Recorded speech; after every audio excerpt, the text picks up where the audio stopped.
အားလုံးမင်္ဂလာပါဒီတစ်ခါမှာတော့ clause ဆိုတာဘယ်လိုမျိုးလဲဘယ်လိုအသုံးပြုရလဲ clause ဘယ်နှမျိုးရှိလောက်လဲဆိုပြီးတော့မေးထားတာရှိလို့ပါ clause ဆိုတာကတော့ a part of sentence ဆိုတဲ့ဝါကျအစိတ်အပိုင်းတစ်ခုပဲဖြစ်ပါတယ် clause က a part of sentence မှာ full sentence ဆိုတဲ့ဝါကျကြီးပြည့်စုံတဲ့ဝါကျကြီးတစ်ကြောင်းတော့မဟုတ်ပါဘူး a part of sentence ဝါကျအစိတ်ပိုင်းတစ်ခုပဲဖြစ်ပါတယ် clause လို့ခေါ်ပါတယ်clause မှာကတော့3မျိုးရှိပါတယ် clause 3မျိုးကဘာတွေလဲဆိုရင် noun clause ရဲ့ adjective clause ရဲ့ adverb clause တွေဖြစ်ပါတယ် noun clause ဆိုတာကတော့နာမ်ပုတ်စုဖြစ်ပါတယ်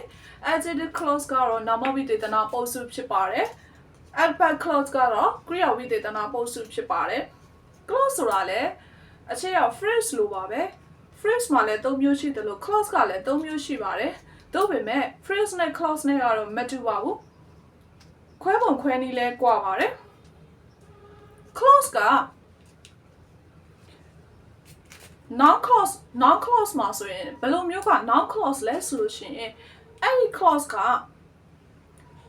အရင် video file မှာ phrase မှာပြောခဲ့တယ်လို့ပဲဝါကျတစ်ကြောင်းမှာ noun ရဲ့နေရာ၄နေရာရှိတယ် subject ဆိုတာနော် object ဆိုတာနော် complement ဆိုတာနော် proposition နောက်ကလည်း noun ပဲဆိုတော့အဲ့ဒီ noun ရဲ့နေရာတွေမှာဝင်လာတဲ့ clause မျိုးကိုတော့ noun clause လို့ခေါ်ပါတယ် adjective clause နံပါတ်1အနေနဲ့ကပထမက noun clause ကိုပြောခဲ့တာဖြစ်ပါတယ်အခု adjective clause ကိုပြောပါမယ် adjective clause ဆိုတာကတော့နာမဝိသေသနာပုံစုနာမဝိသေသနာဝါကျအစိတ်ပိုင်း clause တွေဖြစ်ပါတယ်အဲ့ဒါကကြတော့ဘယ်လိုလဲဆိုလို့ရှိရင်အဲ့ clause ရဲ့ရှေ့မှာ noun ရှိနေတယ် noun ရှိနေရင်အဲ့ကနေလှမ်းပြီးတော့အထူးပြုတဲ့ clause မျိုးကိုတော့ noun ကိုအထူးပြုရင်နာမဝိသေသနာလေအဲ့တော့ noun ကိုအထူးပြုတဲ့ clause မျိုးကိုတော့ adjective clause ဆိုရယ်နာမဝိသေသနာနာမဝိသေသနာဝါကျအစိတ်ပိုင်းလေးကိုနာမဝိသေသနာ clause adjective clause လို့ခေါ်ပါတယ် adverb clause ပါနံပါတ်3ကပါလဲဆိုရင်တော့ adverb clause ပါ adverb clause ကိုကျတော့ဘယ်လိုခွဲလဲဆိုတော့ဒီ phrase မှာခွဲခဲ့သလို DMPT RP နဲ့ခွဲလို့မရတော့ပါဘူးအဲ့ဒီထဲက D လေးကိုဖြုတ်လိုက်ပါ D လေးကိုဖြုတ်ပြီးတော့ MPT RP CCCQ နဲ့ခွဲပါတယ် MPT RP CCCQ နဲ့ခွဲပါတယ် M ကတော့အရင်အတိုင်းပါပဲ manner P က place T က time R က reasons or P က purpose C က comparison နောက် C က